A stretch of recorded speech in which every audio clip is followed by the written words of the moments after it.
Tibet, Taiwan, Henan लगायतलाई एकीकरण गर्ने जुन माओ सेतुङले घोषणा गरे, त्यो घोषणा गरेपछि र फाइभ फिङ्गर थ्योरी आएपछि चीनले आफ्नै एनेक्सेसन नगरे पनि सोभियत बनाउने, सोभियत सङ्घले जुन नीति लियो मध्य एसिया र पूर्वी युरोपमा, त्यही नीति अन्तर्गत नेपाल त्यतिखेरै लाल साम्राज्यवादको एउटा अङ्ग भइसक्यो हुन्थ्यो। पहिले इन्डियालाई 1950 को सन्धि गराएर नेपालको सार्वभौम सत्ता रिकग्नाइज गर्न लगाएर नेपालसित त क्षमता थिएन, इन्डियन आर्मीलाई उत्तरमा ल्याएर राखिदिएपछि त नेपालमाथि आक्रमण गर्नु, इन्डियन आर्मीलाई पहिले आक्रमण गर्नुभयो। अनि इन्डियासित युद्धै गर्ने अवस्थामा चाइना पनि त्यतिखेर थिएन 1950 मा। दोस्रो विश्वयुद्ध तहस नहस भएको, भर्खर जनवादी क्रान्ति भएको। त्यो अवस्थाले हामीहरूलाई बचाउने कोही हो भने अमेरिका हो। हामीहरूको ऐतिहासिक रूपले हामी अमेरिकाप्रति ऋणी पनि छौँ यो कुरामा। हाम्रो भावना चाहिँ ओहो ग्रेट नेसन उत्तर कोरिया, बाप रे बाप, भेनेजुएला, बाप रे बाप। तपाईँ त्यहाँ गएर भारतमा गएर 7 RCRमा गएर मोदी मुर्दाबाद, तपाईँ नेपाली नागरिक मोदी मुर्दाबाद भनेर भन्नुहोस् त्यहाँ। त्यसो त तपाईँलाई केही हुन्छ? हजुर हजुर। तपाईँ उतो खासामा गएर सी जिनपिङ मुर्दाबाद अथवा चिनिया कम्युनिस्ट पार्टीलाई चित्त बुझेन भन्न सक्ने औकात छ कुनै नेपालीको? गफ दिने यहाँ धेर। त्यसकारण तपाईँले यो बुझ्नुपर्छ कि डेमोक्रेटिक वर्ल्ड समदूरीको विदेश नीति र असंलग्नताको विदेश नीति भन्नुहुन्छ, ती तपाईँ सकिनु हो। त्यसकै असर हो अहिले। असंलग्नता र समदूरीको विदेश नीति हुनै सक्दैन। तपाईँ राष्ट्रिय चाखभन्दा विपरीत गरेर भावनात्मक चाख लिनुहुन्छ भने यो त्यस्तो अवस्था हो। घरमा उचित सम्बन्ध भइरहेको पत्नीका विपरीत तपाईँले बाहिर कोही मान्छेसित आफ्नो सम्बन्ध र भावना र प्रेम जोड्नु भएको छ, त्यो अवस्था हो। माड पिएर कौपिन लगाएर औरा कौपिन पनि फ्यालेर युद्ध गर्ने अवस्था होइन राष्ट्रका लागि। यो मध्ययुग पनि होइन, पुरानो युग पनि होइन। त्यसकारण जनताको स्वार्थ आर्थिक नीतिसित जोडिएको हुन्छ, जनताको स्वार्थ स्वाधीनतासित जोडिएको हुन्छ। त्यसकारण यो दुईटा कुरालाई अगाडि राखेर त्यसको विपरीत अमुक राष्ट्र चाहिँ हाम्रो बडो ग्रेट नेसन र प्रजातान्त्रिक दुनियाँ र हाम्रो आर्थिक स्वार्थ जोडिएको दुनियाँप्रतिको घृणा चिन्तन चाहिँ राष्ट्रवादको विपरीत भन्ने जुन न्यारेटिभ एउटा निश्चित स्कुल, खास गरिकन मार्क्सिस्ट स्कुलका, त्यो पनि एकदम कुहिएका मार्क्सिस्ट सञ्चार र सञ्चारमा गरेको प्रोपगान्डालाई म राष्ट्रवाद पनि मान्दिनँ, राष्ट्रियताको त्यो चिन्तन पनि होइन। उनीहरूको के भने के गर्ने, जनतामा जाँदाखेरि जनताले अस्वीकार गरिदिन्छन् होइन। अनि यसलाई चाहिँ यस्तै उपद्रव गरेर आफ्नो उपस्थिति जनाउने नारायणमान बिजुक्सी, सिपी मैनाली, चित्रबहादुर केसी, मोहन विक्रम सिंह है। अनि त्यहाँदेखि अहिले आएर आधाउधी माओवादी। कम्युनिस्टले के गर्छन् भनेर होइन, राष्ट्रवादको नाम र यस्तै यस्तै लफ्फाबाजी निकालेर राष्ट्र दुर्घटनामा पर्न अब कसैले रोक्न सक्दैन।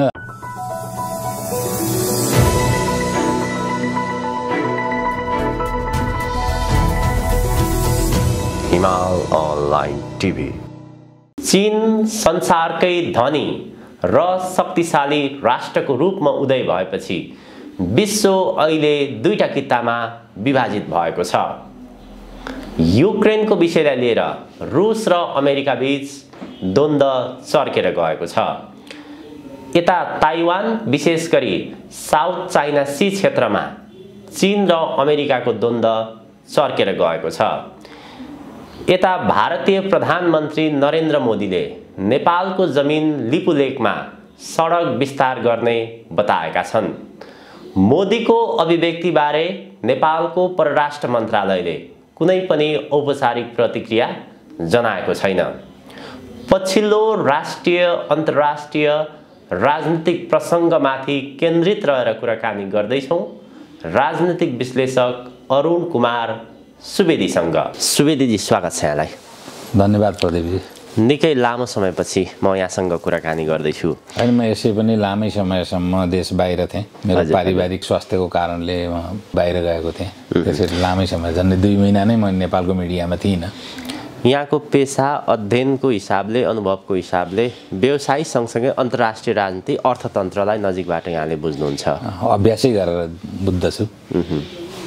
अहिले ठ्याक्कै नेपाल लगायत विश्वको राजनीति सङ्कटमा छ। चर्चा चाहिँ यही फेरि घुमेको देखिन्छ। विश्वको अन्तर्राष्ट्रिय राजनीतिको प्रसङ्ग हेर्दा पनि त्यसो देखिन्छ।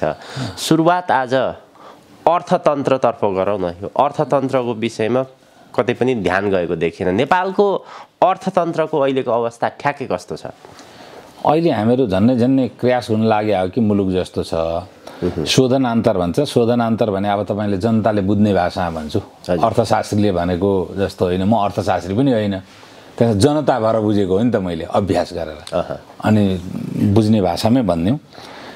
मुलुकभित्र आएको पैसा र मुलुकबाट गएको पैसा मा मुलुकबाट बाहिर जाने पैसा बढ्दै गएर अहिले विदेशी मुद्राको सञ्चिति एकदम कमजोर अवस्थामा पुगेको छ। दोस्रो, व्यापार घाटा एकदमै बढेर गएको छ। पहिले हामीले देशबाट बाहिर पठाउने सामान, निर्यात गर्ने सामान त परै जाओस्, आयातलाई प्रतिस्थापन गर्नेतर्फ पनि हामीहरूले यथोचित ध्यान दिएनौँ। आज चामल, तरकारी, है, राँगा भैँसी, बाख्रा यस्ता चिजहरू पनि आयात भएर हुन थाले। लगभग कृषिमा पनि डेरी प्रडक्ट, पाउडर दुध बाहेकका डेरी प्रडक्ट र कुखुरा, हाँस बाहेक सबै कुरा हामीहरूको अहिलेको आयात हुने अवस्था भइरहेको अवस्था छ। यसले गर्दा व्यापार घाटा एकदम चुलिएर गएको। यसतर्फ राज्य सञ्चालन गर्नेहरूले कुनै प्रकारको समुचित ध्यान नदिएको। यो त लामो समयदेखि ध्यान नदिँदै गरेर यसको त क्युमुलेटिभ इफेक्ट भन्छ क्या, भेला भएर आउने असर। यो कोभिड पछिको असर मात्र होइन। यो होइन, त लामो समयदेखि हो। होइन, हामीहरूले खेतीयोग्य जमिन प्लटिङ गरेको कोभिड लागेपछि हो र, बरु त कम भएको। अनि पहाडका जग्गाहरू बाँझै छोडेको कोभिड लागे पछाडि हो र। पहिलेदेखि नै बाँझिन थाल्यो। र यसको अहिले असर झन् एकदम तीव्रतर रूपमा हामीहरूको अर्थतन्त्रमा पर्दै गयो। र वैदेशिक लगानी, वैदेशिक परियोजनाहरूलाई प्राप्त गर्ने ऋण, कर्पोरेट सेक्टरबाट र सरकारी क्षेत्रबाट प्राप्त गर्ने ऋण र श्रम निर्यातबाट प्राप्त हुने विदेशी मुद्रा, जसलाई रेमिटेन्स भन्छौँ हामीहरू, त्यसले हाम्रो व्यापार घाटा ठुलो भए पनि चालु खाता घाटा, आएको पैसा र गएको पैसाको सन्तुलन गरिरहेको थियो। अब त्यो पनि असन्तुलित अवस्थामा गयो। अब यही स्थिति निरन्तर रह्यो भने अब यो पुष मसान्त हेर्नुपर्छ। अलिकति अल्पकालीन कर्जा ब्याङ्कको कस्तो छ, पहिले यो जाडो मौसमलाई आयात गर्ने सामान र दसैँ तिहारलाई आयात गर्ने सामानका लागि अल्पकालीन कर्जाहरू जो एलसी खोलेर टिआरहरू लिएको हुन्छ, ट्रस्ट रिसिभ लोनहरू, त्यो कर्जा सेटल भएर अलिकति लिक्विडिटी भयो भने होला, कर्जाको स्थिति अलिक होलो खुकुलो होला। यस्तै स्थिति हुने हो भने अब चाहिँ कर्जा प्रवाह हुँदैन। कर्जा प्रवाह नभएपछि आर्थिक क्रियाकलाप हुँदैन, व्यापार पनि हुँदैन, केही कुरो निर्माण पनि अघि सर्दैन प्राइभेट सेक्टरको। त्यसले राजस्वलाई असर पार्छ। अहिले नै त्यो सुरुवात भइसक्यो। विदेशी मुद्राको सञ्चिति घटेको कारणले विलासिताका सामान भनेर सरकारले निश्चित सामानहरूलाई नकारात्मक सूचीमा राखेर 100% पैसा राखेर मात्रै एलसी खोल्न, प्रतिपत्र खोल्न पाउने व्यवस्था गरेको छ अहिले।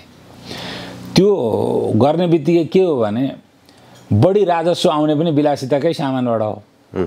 आज त्यस्तो आयात हुँदाखेरि, ती सामानहरूबाट राजस्व प्राप्त हुँदाखेरि त तपाईँको हामीहरूको प्राप्त राजस्वले साधारण खर्च मात्रै बेहोरिरहेको अवस्था छ भने सामानहरू नै आयात हुने अवस्था नभएपछि त अब आउने राजस्वमा पनि कमी आउँछ।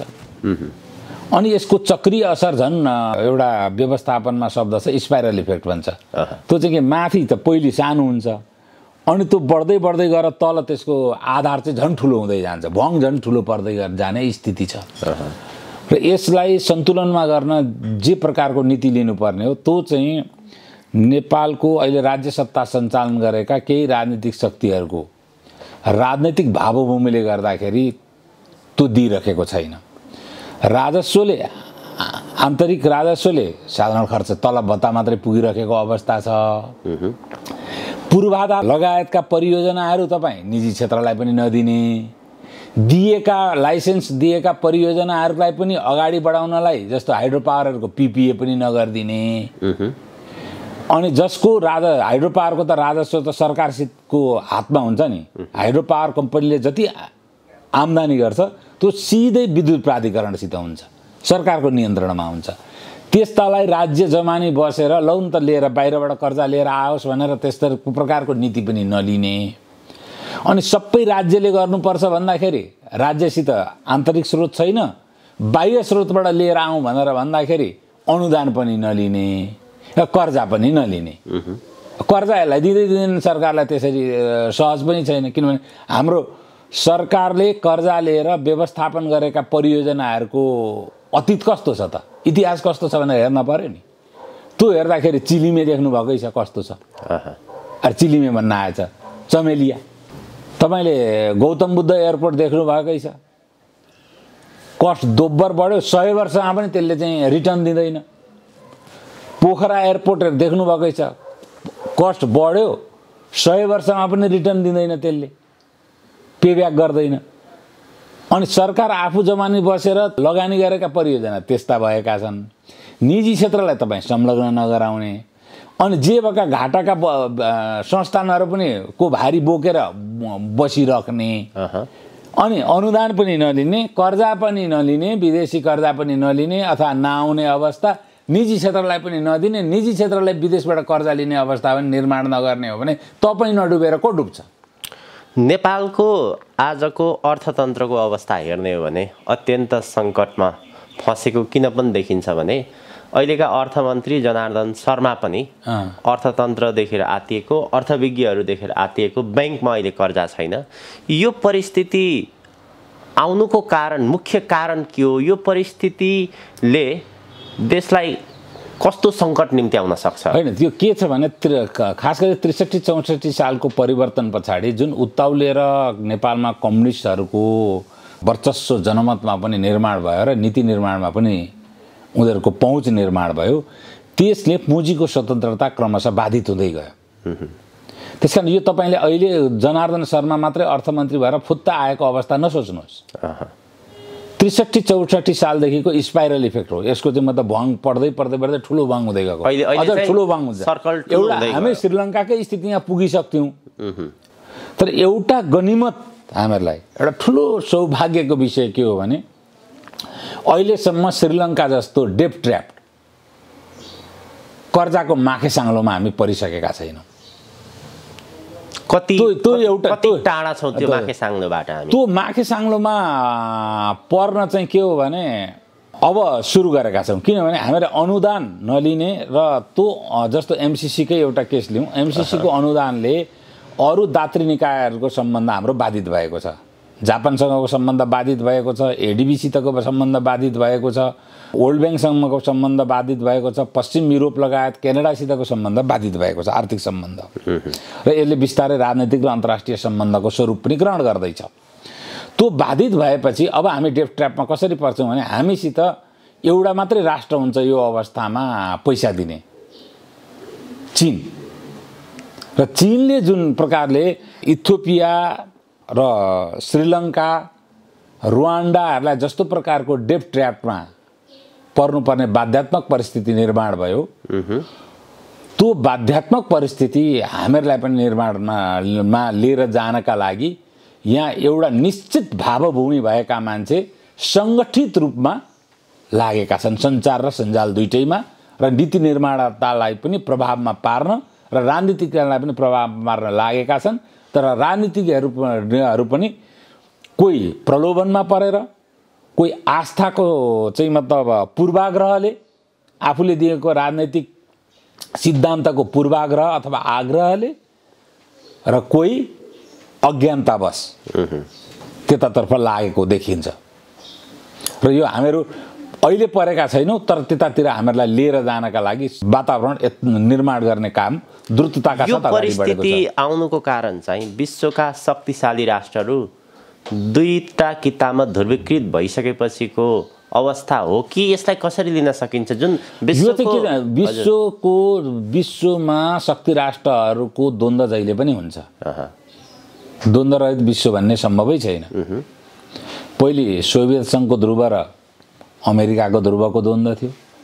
त्योभन्दा पहिले सोभियत सङ्घ स्थापित हुनुभन्दा अगाडि पनि रुस साम्राज्य र पश्चिमी राष्ट्रहरूको द्वन्द्व थियो। अनि दोस्रो विश्वयुद्धका जापान जर्मन एकातिर भएर अरू राष्ट्रको द्वन्द्व थियो। तर यो द्वन्द्व चिरन्तन रूपमा रहिरहन्छ।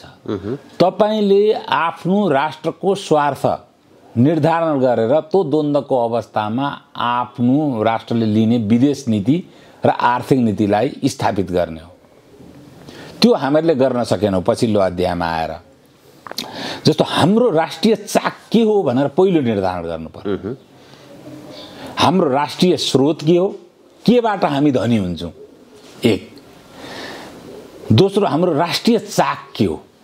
त्यो चाक भनेको पहिलो कुरो आर्थिक। तपाईँको रातोरात आएर तपाईँको जमिन कसैले पनि लिएर जाने होइन। काठमाडौँमा अर्को झन्डा फहरिने होइन रातोरात आएर। तर तपाईँले राष्ट्रिय चाक, त्यो चाहिँ अहिले छ नि उत्तेजना आएर राष्ट्रिय सङ्कट, हाम्रो मुलुकै जान्छ भनेर जुन उफ्रिन्छन् नि, त्यो विशुद्ध चाहिँ मुद्दाहरूको डाइभर्सन मात्रै हो। त्यसको लागि त हाम्रो विदेश राष्ट्रनीति प्रष्ट। पहिले तपाईँ आफ्नो कुन साधन र स्रोतबाट तपाईँ धनी हुनु सक्नुहुन्छ, तपाईँको राष्ट्र र नागरिक धनी हुन सक्छन्, त्यसबारेमा प्रष्ट हुनु पर्यो। त्यही साधन र स्रोत तपाईँले परिचालन गर्ने नीति ल्याउनु पर्यो। दोस्रो, तपाईँको राष्ट्रिय आर्थिक चाक के हो। तेस्रो, तपाईँको राष्ट्रिय बाध्यता के हुन्, जोसित तपाईँले सम्झौता गर्नुपर्ने हुन्छ।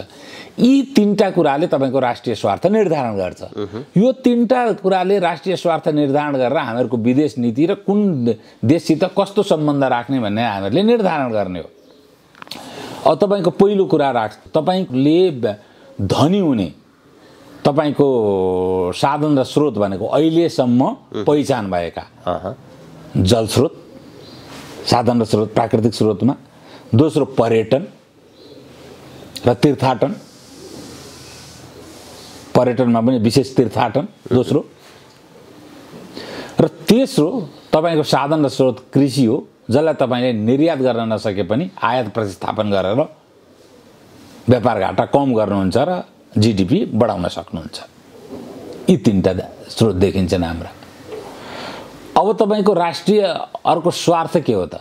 अर्को चाहिँ तपाईँको अरू आर्थिक स्वार्थ भन्दाखेरि स्रोत पनि आर्थिक स्वार्थ हो। तपाईँको आर्थिक भूगोल के हो र प्राकृतिक भूगोल के हो। तपाईँले हाम्रो राष्ट्रले हाम्रो मुद्रालाई नै लगेर भारतसित पेग गरेको हुनाले अर्को अनुहार भएको भारतेली मुद्रा हामीहरू चलाउँदैछौँ राजा महेन्द्रका पालादेखि। यो कर्म र राजा महेन्द्रले गर्नुभएको। हाम्रो मुद्रालाई अर्को अनुहार गरेको भारतेली मुद्रा बनाइयो। त्यतिखेर डलर, अन्तर्राष्ट्रिय मुद्रा डलरमा पेग गरे भए हुन्थ्यो, गरिएन। अब तपाईँको अर्थतन्त्र भनेको भारतसित पुरै गाँसिएको छ, मौद्रिक अर्थतन्त्र। तपाईँको अब अर्को अर्थतन्त्र तपाईँको गाँसिएको र तपाईँको चाख, राष्ट्रिय चाख भनेको तपाईँको श्रम निर्यात हो। हाम्रो देशको श्रम निर्यातले ठुलो चालु खाता घाटालाई र शोधनान्तर घाटालाई ठुलो योगदान दिएको छ।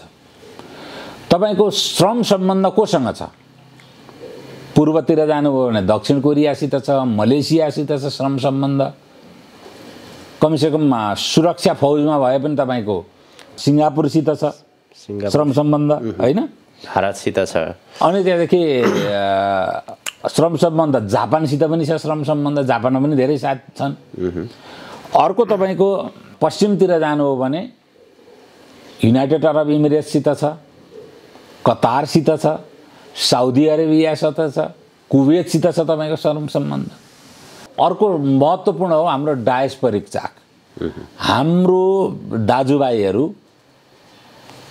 हाम्रो नागरिकता त्यागेर हाम्रै मूलका मानिसहरू कहाँ बढी बसेका छन् अथवा पिआर लिएर कहाँ बसेका छन् र हाम्रो डायस्पोरा सबभन्दा बढी कहाँ छ त भन्दा अमेरिकामा छ, क्यानाडामा छ, पश्चिम युरोपमा छ, अस्ट्रेलियामा छ, यहाँ हो। यो हाम्रो अर्को महत्त्वपूर्ण चाख हो। भने यी चाखहरू नै हाम्रा राष्ट्रिय बाध्यता हुन् र यी चाख अनुसारको हाम्रो विदेश नीति हुनुपर्छ। भनेको नेपाल अहिले एउटा यस्तो अवस्थामा तपाईले जब समदूरीको विदेश नीति र असंलग्नताको विदेश नीति भन्नुहुन्छ ती तपाईँ सकिनुभयो, त्यसकै असर हो। अहिले असंलग्नता र समदूरीको विदेश नीति हुनै सक्दैन, यी हाम्रा चाख अनुसारको विदेश नीति हुन्छ। जस्तो तपाईँ भन्नु साउदी अरेबिया र इरानको झगडा लाग्यो, साउदी अरेबियाले नै गल्ती गर्यो होला, तर हामी साउदी अरेबियाको पक्षमा कि इरानको पक्षमा? हामी साउदी अरेबियाको पक्षमा लाग्नु पर्यो, किनभने इरानले साउदी अरेबियामाथि आक्रमण गरेर केही तलमाथि भयो भने त कति हाम्रा साथीभाइहरू, हाम्रा दाजुभाइहरू विस्थापित हुन्छन् त्यहाँबाट श्रम सम्बन्धबाट। त्यो चाहिँ तत्कालको नेपालको उत्तर कोरिया र दक्षिण कोरियाको बीचमा झगडा लागि नै रहन्छ। त्यो अवस्थामा दक्षिण कोरियामा तलमाथि भयो भने हाम्रो चाक दक्षिण कोरियासित जोडिया छ कि उत्तर कोरियासित? सिधै श्रम सम्झौता त दक्षिण कोरियासँग जोडिया छ। हाम्रो राष्ट्रिय चाक कसित जोडिया छ?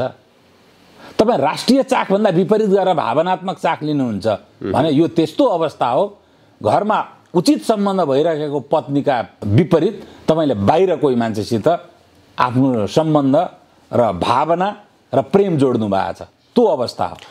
त्यो भएपछि तपाईँको घर के हुन्छ? बिग्रिन्छ। तपाईँको छोराछोरीको अवस्था के हुन्छ? हाम्रो ठ्याक्कै त्यही अवस्था हो। अनि हाम्रो भावना चाहिँ ओहो ग्रेट नेसन उत्तर कोरिया, बाप रे बाप, भेनेजुएला, बाप रे बाप। अनि यस्तो अवस्थाले जब तपाईँको राजनीतिमा यो भावना हुन्छ र त्यो भावनाको व्यापक खेती जनस्तरसम्म पुर्याउने काम सञ्चार र सञ्जालले गैर जिम्मेदारीपूर्ण तरिकाले गर्छ भने त्यसले हामीलाई दुर्घटनामा पुर्याउँछ र दुर्घटनामा अहिले पुर्याउन सुरु गरिसकेका छ। अब यो प्रसङ्ग तपाईँले उठान गरिरहँदाखेरि जसरी विश्वका शक्तिशाली राष्ट्रहरू चीन अमेरिका, चीन भर्सेस अमेरिका भएको छ, यस्तो अवस्थामा चाहिँ चीन र अमेरिका एक भएर जसरी एउटा जङ्गलमा दुईटा सिंह बस्न सक्दैन भने जस्तो चीन र अमेरिका एक भएर जान सक्ने अवस्था देखिँदैन। उनीहरूको आफ्नो राष्ट्रिय स्वार्थ छ, विश्वको एउटा चाहिँ नै पावर सेन्टर कसको कब्जामा लिने भन्ने एउटा त्यो प्रतिस्पर्धा देखिन्छ अहिलेको स्थितिमा। नेपालको सन्दर्भमा नेपालको परराष्ट्र नीतिको कुराकानी गर्दाखेरि भौगोलिक हिसाबले चीनसँग हाम्रो सम्बन्ध छ, सांस्कृतिक हिसाबले पनि चीनसँग कहीँ न कहीँ मिल्दोजुल्दो छ। चीनलाई पर सारेर हामीले अमेरिकाले बोकेर हिँड्न सक्छौँ यस्तो अवस्थामा? हेर्नुहोस्, यसमा के छ भने चीनलाई पर सारेर भने होइन, चीनसित हाम्रो सम्बन्ध दुई किसिमले अब हेरौँ, एउटा चीनको स्वार्थको पक्षबाट, एउटा हाम्रो स्वार्थको पक्षबाट, त्यहाँनिर कहाँनिर ट्रेडअप गर्ने भन्ने। हाम्रो स्वार्थको पक्षबाट के हो भने चीन शक्तिशाली राष्ट्र भएको हुनाले उसको राष्ट्रिय स्वार्थमा हामीहरूको भूगोलबाट कुनै आँच पुग्यो भने हामीहरूमाथि चीन आइलाग्छ कि भन्ने डर हामीहरूलाई। हाम्रो राष्ट्रिय स्वार्थ त्यति हो है। अर्को कुरो चाहिँ राष्ट्रिय स्वार्थ के भने चीनसित धेरै पैसा भएको हुनाले चीनको लगानी आउँछ, कर्जा आउँछ कि भन्ने एउटा राष्ट्रिय स्वार्थ। दुईटा राष्ट्रिय स्वार्थ हो हाम्रो। चीनको पक्षको स्वार्थ के हो भने संसारका साना ठुला बजार सबै चीनले चाहिँ मतलब बजारलाई आफ्नो उपस्थित जनाउन चाहन्छ। त्यसका चीनको आफ्ना सामान बेच्ने एउटा स्वार्थ छ। दोस्रो तिब्बतमा मलाई डिस्टर्ब गर्छन् कि भन्ने एउटा स्वार्थ छ। चीनको राष्ट्रिय स्वार्थ दुईटा र अनि केही हदसम्म सिन्जियाङमा पनि यहाँबाट चाहिँ मतलब डिस्टर्ब हुन्छ कि भन्ने स्वार्थ। यो दुईटा स्वार्थ हो उसको चीनको स्वार्थ। चीनको राष्ट्रिय स्वार्थमा अब चीनका सामान जहिले तहिले हामीहरू किन्न अभिशप्त हुने अथवा हामीहरूले उत्पादन गर्ने त्यो हामीहरूले सोच्ने कुरा हो। तर चीनलाई अर्को स्वार्थ जुन उसको तिब्बतको स्वार्थ छ, तिब्बतको स्वार्थमा हामीहरू एउटा काम मात्रै गर्न सक्छौँ। तिब्बतमा यहाँबाट कुनै प्रकारको डिस्टर्ब हुने, यहाँबाट मान्छे गएर तिब्बतको आन्तरिक शान्ति सुरक्षामा खलल पुर्याउने काम हामीहरू गर्न दिन्नौँ। त्यो बारम्बार हामीहरूले खाएको क्रिया हो चीन सामु। राजाको सरकार होस्, पञ्चको सरकार होस्, काङ्ग्रेसको सरकार होस्, कम्युनिस्टको सरकार होस्, यो राष्ट्रिय सहमतिका साथ हामीहरूले खाएको क्रिया हो। त्यो हामीहरू चीनलाई बकैदा भन्छौँ। दोस्रो चीनको वान चाइना पोलिसीको जुन कुरा छ त्यो हामीहरूले मात्रै खाएको क्रिया होइन, अमेरिकाले खाएको क्रिया हो। वान चाइना पोलिसी भनेको चीनले क्वाइन गरेको शब्द होइन, हेनरी किसिन्जरले क्वाइन गरेको हो, जो चाहिँ रिचर्ड निक्सनका विदेश मन्त्रीले। अब उनको चाहिँ त्यो नीतिमा नेपाल पनि पहिलेदेखि प्रतिबद्ध छ, हामीहरू सबै प्रतिबद्ध छौँ। यो दुईटा कुरालाई बाहेकको हकमा नेपालको अर्को देशसित भएको सम्बन्धलाई लिएर चीनले नेपालको आन्तरिक राजनीतिमा हैन आर्थिक, रणनीतिगत र कुनै पनि को नीतिगतमा हस्तक्षेपकारी भूमिका खेल्नु भनेको हाम्रो लागि घातक हो, जुन 2-3 वर्षदेखि देखिरहेको छ। र यो चीनको बारेमा मैले बारम्बार यो टिप्पणी गरिरहेको छु। चीनसित यति हो। अब तपाईँले रह्यो अमेरिकासितको। अमेरिकासितको हाम्रो राष्ट्रिय स्वार्थ के हो भन्नुहुन्छ भने, पहिलो कुरा त अमेरिकाले 2004 सालमा यहाँ राजदूतावास नखोलिदिएको भए नेपालै रहन्थ्यो रहँदैन थियो शङ्काको घेरामा छ। बेलायत पछाडि बेलायतले भारतलाई छोड्नुभन्दा 2 महिना अगाडि 3 महिना अगाडि ल्याएर अमेरिकाले नेपाल सार्वभौम सत्ता सम्पन्न राष्ट्र हो भनेर राजदूतावास खोलिदिएपछि त्यही स्थिति सायद हामी जम्मू कश्मीरमा भन्छौँ। जम्मू कश्मीरमा हुन त अलिकति अलग थियो, किनभने इन्डियाको संविधान सभामा जम्मू कश्मीरले त प्रतिनिधि पठाएको थियो शेख अब्दुल्लाको नेतृत्वमा, तर नेपालले त भारतको संविधान सभामा प्रतिनिधि पठाएको थिएन नि त। त्यो अलिक अलग अवस्था चाहिँ थियो।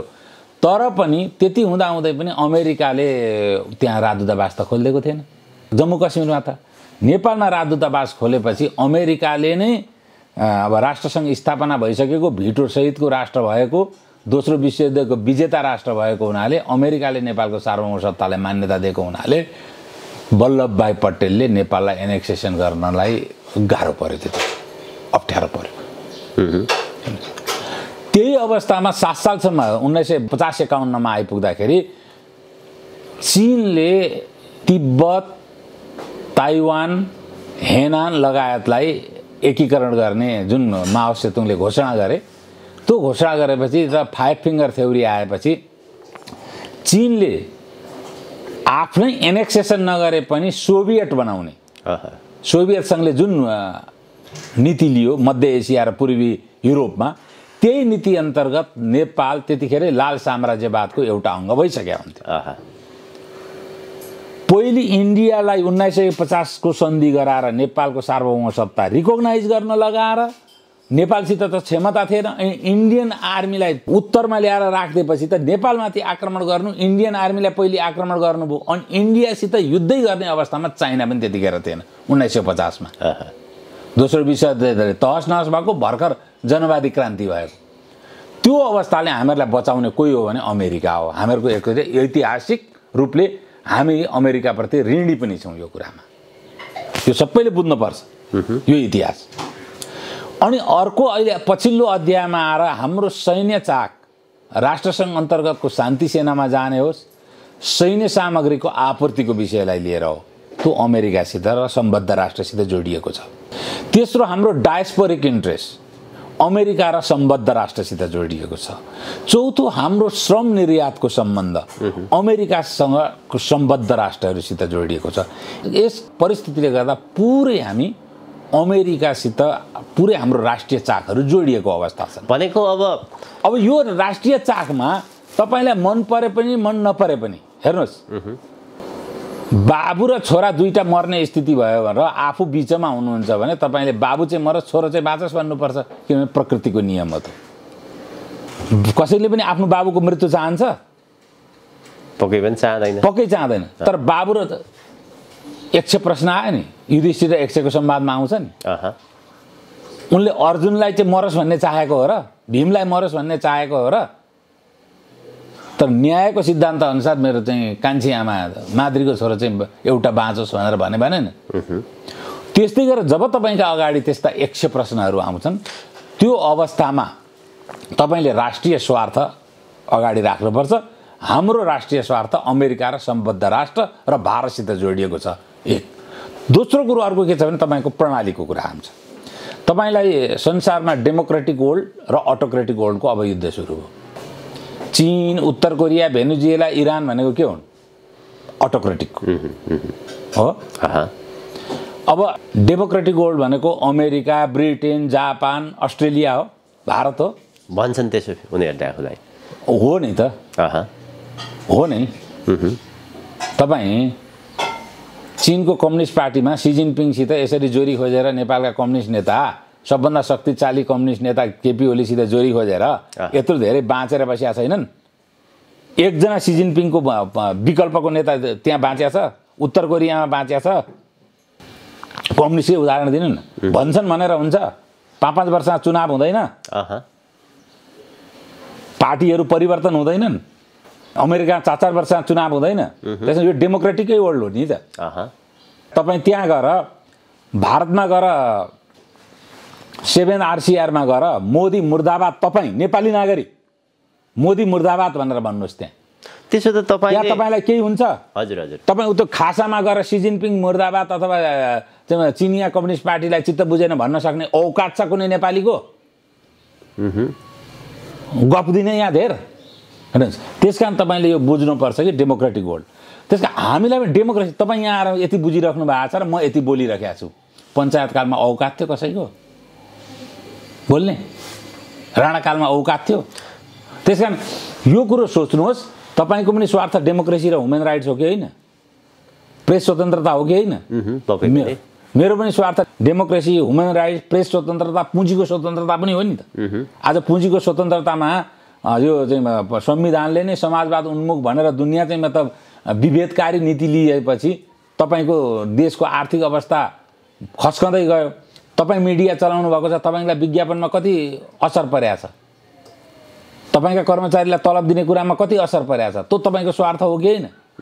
तर यो सबै स्वार्थ मानिसको अहिले एउटा उठेको प्रश्न चाहिँ के छ भने, अहिले जति पनि यो मान्छेको व्यक्तिगत, व्यापारिक, पेसागत स्वार्थ भन्दा पनि राष्ट्रको कुरो आयो। अब राष्ट्रसँग चाहिँ कसैले पनि समन्वय गर्न सक्दैन। अथवा राष्ट्र भनेको के हो? राष्ट्र भनेको भूमि मात्रै त अन्टार्कटिकामा पनि छ, त्यहाँ राष्ट्र छ।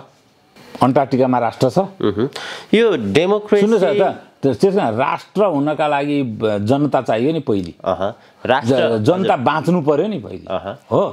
त्यसकारण तपाईँ अब यो स्थिति होइन, माड पिएर कौपिन लगाएर औरा कौपिन पनि फ्यालेर युद्ध गर्ने अवस्था होइन राष्ट्रका लागि। यो मध्ययुग पनि होइन, पुरानो युग पनि होइन। त्यसकारण जनताको स्वार्थ आर्थिक नीतिसित जोडिएको हुन्छ, जनताको स्वार्थ स्वाधीनतासित जोडिएको हुन्छ। त्यसकारण यो दुईटा कुरालाई अगाडि राखेर त्यसको विपरीत अमुक राष्ट्र चाहिँ हाम्रो बडो ग्रेट नेसन र प्रजातान्त्रिक दुनियाँ र हाम्रो आर्थिक स्वार्थ जोडिएको दुनियाँप्रतिको घृणा चिन्तन चाहिँ राष्ट्रवादको विपरीत भन्ने जुन न्यारेटिभ एउटा निश्चित स्कुल, खास गरिकन मार्क्सिस्ट स्कुलका, त्यो पनि एकदम कुहिएका मार्क्सिस्ट, अहिले पनि जनवादी केन्द्रीयताको राग अलाप्नेले आफ्नो राजनैतिक अजुतका लागि सञ्चार र सञ्चारमा गरेको प्रोपगान्डालाई म राष्ट्रवाद पनि मान्दिनँ, राष्ट्रियताको त्यो चिन्तन पनि होइन। उनीहरूको के भने के गर्ने, जनतामा जाँदाखेरि जनताले अस्वीकार गरिदिन्छन् होइन। अनि यसलाई चाहिँ यस्तै उपद्रव गरेर आफ्नो उपस्थिति जनाउने नारायणमान बिजुक्सी, सिपी मैनाली, चित्रबहादुर केसी, मोहन विक्रम सिंह है। अनि त्यहाँदेखि अहिले आएर आधाउधी माओवादी, माधवजीको पार्टी, यिनीहरूले के भने अब निर्वाचन आउन लागेको छ। निर्वाचन आउँदाखेरि नेपालका कम्युनिस्टहरूको अहिलेसम्मको इतिहास हेर्नुभयो भने निर्वाचनमा होस् अथवा निर्वाचन नलडेको बेला कम्युनिस्टले के गर्छन् भनेर होइन, राष्ट्रवादको नाम र यस्तै यस्तै लफ्फाबाजी निकालेर बेला भारत विरोधी, बेला अमेरिका विरोधी, बेला राजाको विरुद्धमा, बेला काङ्ग्रेसको विरुद्धमा यस्तै लफ्फाजी निकालेर आफ्नो राजनीतिक अजुत स्थापित गरेर जनअनुमोदन प्राप्त गरेको इतिहास छ। अब अहिले पनि त्यही लफ्फाजी, अब चुनाव आउन लागेको बेला, स्थानीय निर्वाचन आउन लाग्यो, राष्ट्रिय निर्वाचन आउन लाग्यो, उहाँहरूलाई जनतामा जानको लागि लफ्फाजी चाहिएको छ। त्यही लफ्फाजी त्यो बाइक टिप्ने नि। अमेरिकाको प्रसङ्ग यहाँले उठान गरिरहँदाखेरि, प्रजातन्त्रको प्रसङ्ग उठान गरिरहँदाखेरि अमेरिकाको अहिले विशेष त उसकै छिमेकी राष्ट्रहरूले पनि, पश्चिमेली केही राष्ट्रहरूले पनि अमेरिकासँग सहमत भएको देखिँदैन। अहिले अमेरिकाप्रति अलिकति नकारात्मक भाव राख्नेहरू अथवा अमेरिकाको लाइनमा चाहिँ अब विश्व जान सक्दैन भन्ने त्यो लाइन पनि देखिन्छ नि, त्यसलाई कसरी हेर्ने त्यसो भए? होइन, अमेरिकाका निश्चित नीतिसित असहमति राख्ने राष्ट्रहरू धेरै छन् होइन। फ्रान्सले पनि राखेको छ, कहीँ जर्मनीले पनि कतिपय स्थानमा राखेको छ, त्यो अब अस्ट्रेलियाले पनि राख्या होला, जापानले पनि राख्या होला कतिपय परिस्थितिमा। अमेरिकासँग जानु निश्चित नीतिमा असहमति राख्नुको अर्थ त्यो सिधै आएर चाहिँ अहिलेको पोलराइजेसनमा चीनसित उभिएको भन्ने लाग्दैन। हेर्नुहोस्, यो कुरो बुझ्न जरुरी छ। अन्तिम पोलराइजेसनमा त कस्तो हुन्छ भन्नुहुन्छ भने स्टालिन र चर्चिल एक ठाउँ बस्ने पात्र हुन्। हिटलर र मुसोलिनी र अनि हिरोहितो र जापानको विरुद्ध एक ठाउँ बस्या हो कि होइन? अन्तिम पोलराइजेसन बेलायतको र फ्रान्सको राष्ट्रिय स्वार्थ कहाँनिर आयो भने स्टालिनसित बस्नुमा आयो। त्यतिखेर कति विपरीत परिस्थिति हो। अब स्टालिनको राष्ट्रिय स्वार्थ त्यतिखेर के थियो भने चीनलाई उसबाट मुक्त गर्नु पनि थियो, जापानबाट। कोरियालाई जापानबाट मुक्त गर्नु थियो, किन आफ्नो सिमानामा आइसकेको थियो। त्यो अमेरिकाले जापानलाई घुँडा नटेकाइदिएको भए त्यो कुरो सम्भव हुन्थ्यो।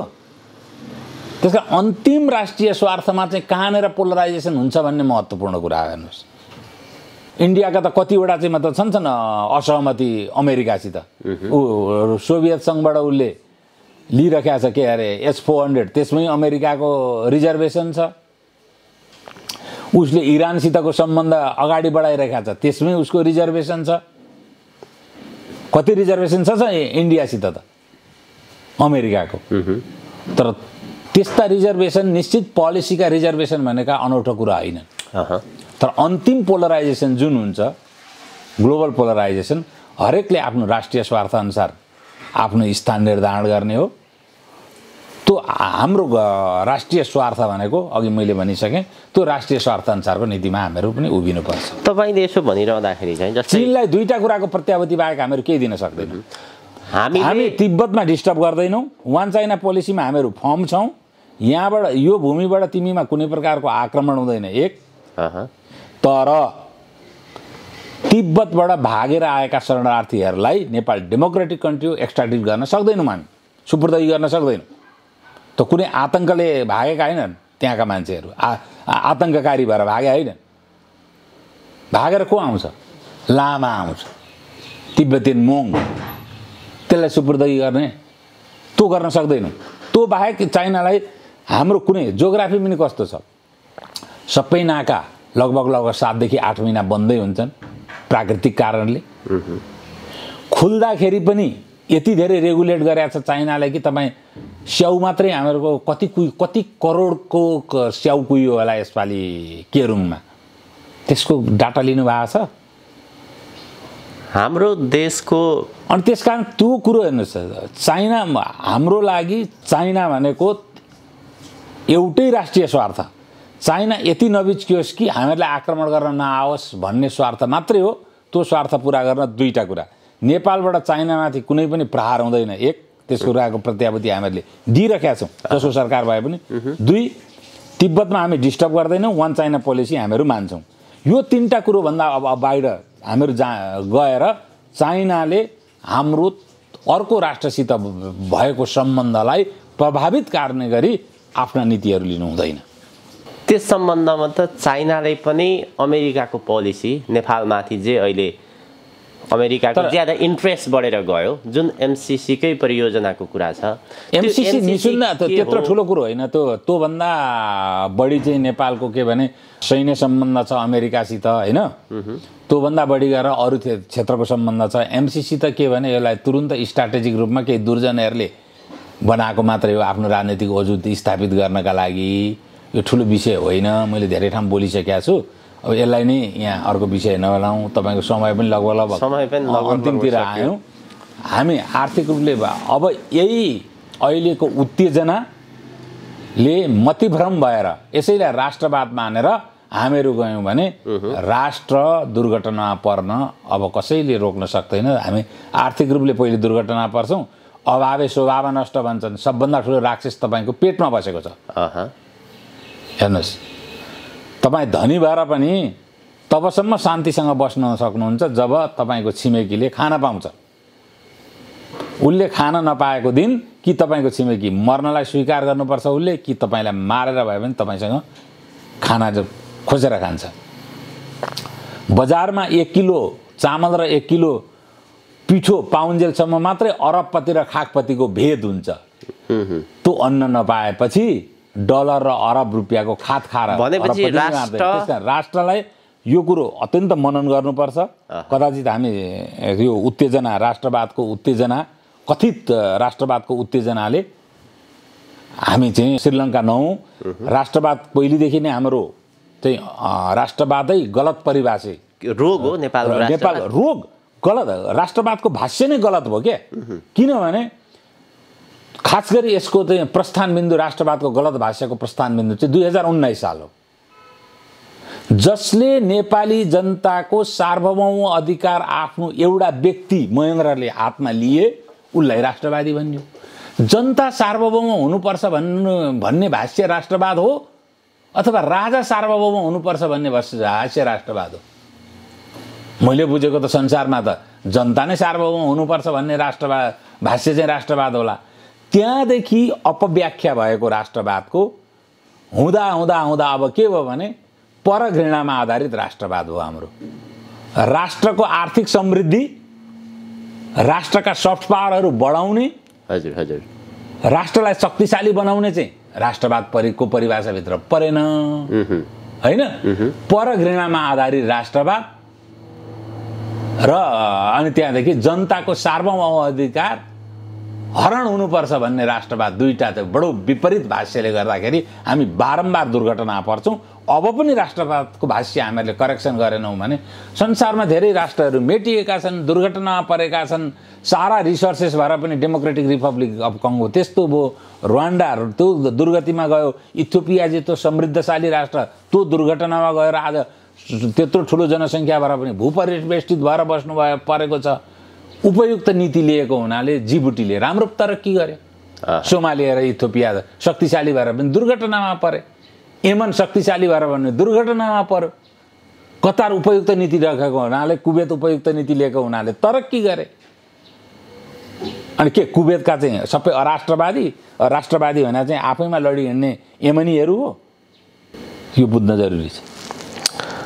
अब यसलाई चाहिँ विशेष गरी नेपालको राष्ट्रिय हित अन्तर्गत हामीले परराष्ट्र नीति तपाईँले बनाउनु पर्छ भन्दाखेरि नेपाल आज त्यस्तो अवस्थामा पुगिसक्यो, मगन्ते अवस्थामा पुगिसक्यो। अब हामीले जुन जुन देशले नेपाललाई श्रम स्वीकृति दिन्छ त्यो अन्तर्गत हामीले राष्ट्रिय हितमा रहेर परराष्ट्र नीति बनाएनौँ भने हाम्रो अहिले चल्दैन। अब चल्दैन। तपाईँसित तुरुन्त गर्ने केही पनि छैन। तुरुन्तै गर्न तपाईँले सक्नु, रातोरात केही गर्न सक्नुहुन्न। हजुर, यसलाई त इट टेक्स टाइम नि। 4 वर्ष 5 वर्ष 10 वर्षको तपाईँले राख्नु पर्यो। त्यस अनुसार अब कृषि नीति के हो, आवास नीति के हो, तपाईँको आयात प्रतिस्थापन नीति के हो, निर्यात प्रवर्धन गर्न सक्नुहुन्न भने तपाईँको सामान किनिदिन्छु भनेर पैसा हातमा बोकेर कोही पनि बसेको छैन। तर अर्काको सामान नकिन्न त तपाईँ स्वतन्त्र हुनुहुन्छ नि, डेफिनेटली, होइन? त्यसकारण आयात प्रतिस्थापन त्यत्तिकै महत्त्वपूर्ण कुरा छ।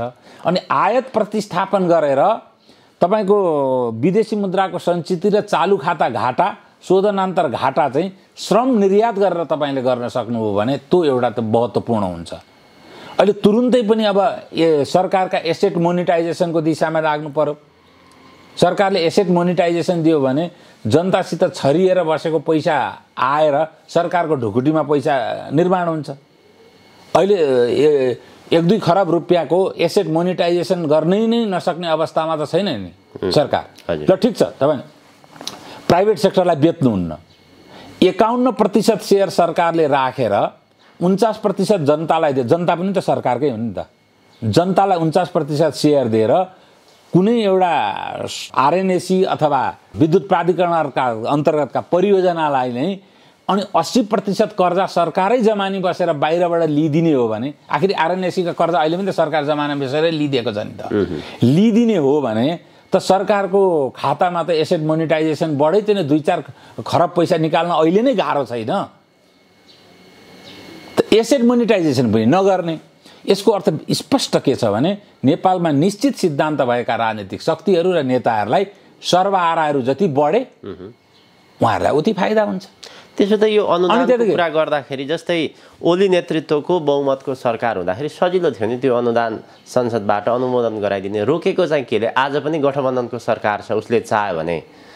मेरो तपाईँको प्रश्न होइन, मेरो पनि प्रश्न त यो कामरेड ओलीलाई समस्या के छ र? हाम्रो राष्ट्रको हितमा छ। उहाँले भनेकै हो नि त, राष्ट्रहितमा छ भनेर ओलीजीले भनेको हुनाले मैले ओलीजीको त्यसप्रतिको कमिटमेन्ट र टिप्पणी मैले केही भन्नु परेन। त्यतिखेर मेन अपोजिसनमा नेपाली काङ्ग्रेसले पनि हुन्छ भनेकै थियो होइन। रोकेको चाहिँ कसले हो? यो रोकेको त अब त्यतिखेर ओलीजीकै भन्ने हो भने सभामुख भनेको भन्दा प्रचण्डजीले रोकेको भनेर भन्नुभयो ओलीजीले। अहिले पनि चाहिँ मतलब प्रचण्डजी र माधव नेपालजीकै कारणले रोकेको अवस्था छ, शेरबहादुरजीले त्यही भन्नुभयो, प्रचण्डजीहरू मान्नु भएन भनेर होइन सिधा। अनि यसले के अर्थ देखायो भने नेपालमा उहाँहरू त के भन्नुहुन्छ, सर्वहारा भनेर गर्व से कहो सर्वहारा है भन्ने हो नि उहाँहरूको सिद्धान्त। म त सर्वहारा हुनु भन्नेलाई त अभिशाप भन्छु, सिधा कुरा। अब सर्वहारा, सबैलाई सर्वहारा बनाएर आफू नेतृत्वमा पुग्ने, अब अस्ति मात्रै उहाँले चाहिँ अब त सडकबाट संविधान संशोधन गर्ने अरे नि त, अस्ति त्यही होइन उहाँको चाहिँ राजनीतिक दस्तावेजमा आएको कुरा। 2/3 ल्याएर होइन प्रजातान्त्रिक तवरले सडकबाट संविधान संशोधन गर्छु भनेको क्या भनेको भन्दा अब सर्वहारा बढाउने, सर्वहारा बढाएर राज्य सत्ता जनवादी केन्द्रीयता स्थापना गर्न, कब्जा गर्ने भने होइन। अनि त्यसका लागि त मुलुकमा आर्थिक क्रियाकलाप बन्द हुनु पर्यो, असन्तुष्टि बढ्नु पर्यो, सबै मान्छे सर्वहारा हुनु पर्यो र कम्युनिस्ट पार्टीका कार्यकर्ता र सदस्य हुनु पर्यो। त्यो त सबै पार्टीमा देखिन्छ। पछिल्लो समय अदालतको कुरा पनि सडकबाट प्रधान न्यायाधीशलाई राजीनामा दिन लगाउने, सडकबाट संविधान संशोधन गर्ने। अब यो यसको बसिटा त हो। 63 साल पछाडिको सबैभन्दा अपसंस्कृति नै यही त हो नि। त्यसैको विरुद्धमा म बारम्बार बोलिरहेको छु र त सञ्चार र सञ्जालमा म माथिको चाहिँ आक्रामकता पनि तपाईँहरूले पनि नोटिस गरिराख्नु भएकै होला।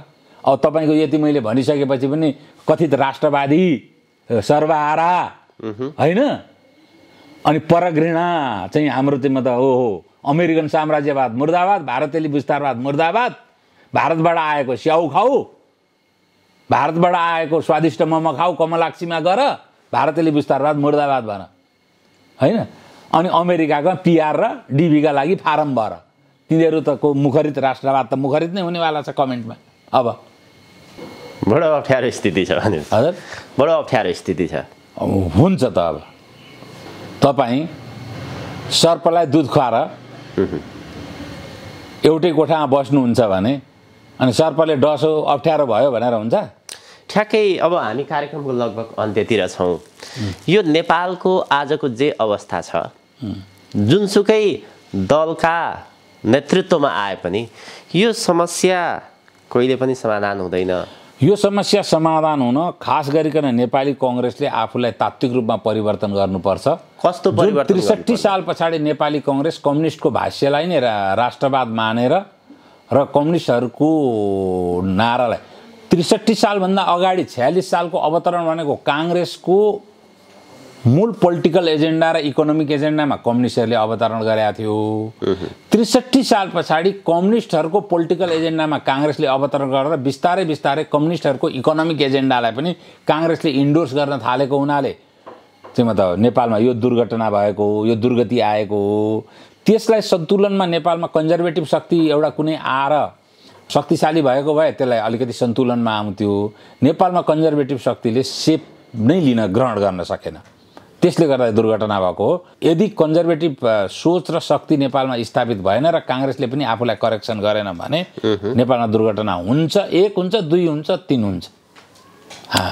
अहिले जस्तो प्रकारको घटना परिदृश्यहरू नेपालको राजनीतिमा देखा परिरहेको छ। अहिले चाहिँ एउटा राज संस्थाको कुरा उठिरहँदाखेरि विशेष गरी अमेरिका लगायतका पश्चिमेली शक्तिहरूले के भनिरहेका छन् भने जो अहिले विकल्पको रूपमा आफ्नो धारणा अभियान पार्टी जे भनौँ ती लिएर प्रस्तुत भइरहेका छन्। अमेरिकनहरूको चाहना के देखिन्छ भने उहाँहरूको विशेष स्रोतका अनुसार तपाईहरू हिन्दू राष्ट्रको मुद्दा चाहिँ उठाउनुहोस्, राजाको कुरो चाहिँ नगर्नुहोस् भन्छन् अरे नि त। होइन, के भने सांस्कृतिक राष्ट्रियताको कुरामा अमेरिकनहरू निरपेक्ष देख्छु म। अलिकति पश्चिम उत्तर युरोपका केही राष्ट्रहरू मात्रै पनि सेकुलरिजमका लागि मरिहत्ते गर्ने। अब तिनीहरूको पनि आर्थिक अवस्था त्यसरी चाहिँ मतलब लबिङ गर्न सक्ने औकातमा रहेन। पश्चिम युरोप आफैमा एक किसिमको इकोनोमिक क्र्यास र धेरै कुराका समस्यामा जुधिरहेको छ। भारतको त नेपालमा सांस्कृतिक राष्ट्रियता स्थापित हुनुपर्छ भन्ने पुरानै एजेन्डा हो होइन। उनीहरूले संविधानमा पनि खास गरिकन त्यही कुरामा असहमति जनाएका हुन्। अब यो विषयमा चाहिँ पछिल्लो अध्यायमा आएर राज संस्थाले लिएका नीति, उसको इतिहासमा गरेका गल्तीहरूप्रति राज संस्थाको अन्तिम अधिकारीले ती गल्तीहरू भए भनेर त्यसप्रति आत्मआलोचनासहित राज संस्थाको सांस्कृतिक सान्दर्भिकताको लागि अन्तर्राष्ट्रिय समुदाय र नेपालका राजनीतिक शक्तिहरूलाई आह्वान गर्दैनन् तबसम्म राज संस्था भनेको चर्चाको फगत के भने कसैले राजनीतिक लाभ हानिका लागि चर्चामा ल्याउँछ अलग कुरा हो, त्यो मान्ने मान्छेहरूको भोटका लागि चर्चामा ल्याउँछ अलग कुरा हो, आफ्नो पोलिटिकल कन्स्टिट्युएन्सी बनाउन चर्चामा ल्याउँछ अलग कुरा हो। तर यसको चर्चा र बहसको वैधानिकता चाहिँ स्थापित हुँदैन।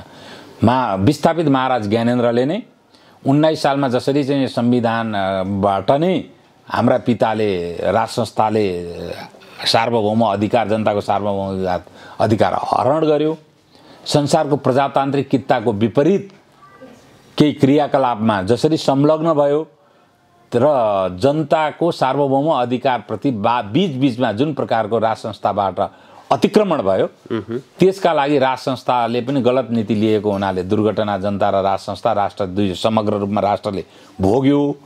अब उपरान्त त्यसप्रति आत्मआलोचना गर्छौँ। तर नेपालको सांस्कृतिक विरासत र सांस्कृतिक औचित्यता र राष्ट्रियताको मानकको हिसाबले पनि सांस्कृतिक राज संस्थाको पुनर्सान्दर्भिकताको बारेमा अन्तर्राष्ट्रिय समुदाय र नेपालका मूल राजनीतिक शक्तिहरूले पुनर्विचार गरून् भनेर विस्थापित महाराजले आह्वानै गर्नुपर्छ। त्यस पछाडि मात्र यसको वैधानिक सुरुवात हुन्छ। नभए चाहिँ यो एउटा हुँदैन। नभए अब जति पिँढी आउँछ सबै राज संस्था निरपेक्ष आउँछ। राज संस्था भनेको एउटा इतिहासको आफ्नो किसिमले मूल्याङ्कन गर्ने अध्यायको शासकीय प्रणाली बाहेक केही पनि होइन।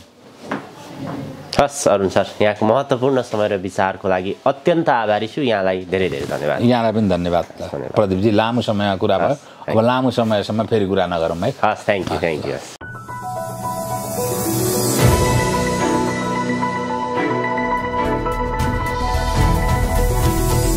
हिमाल अनलाइन टिभी।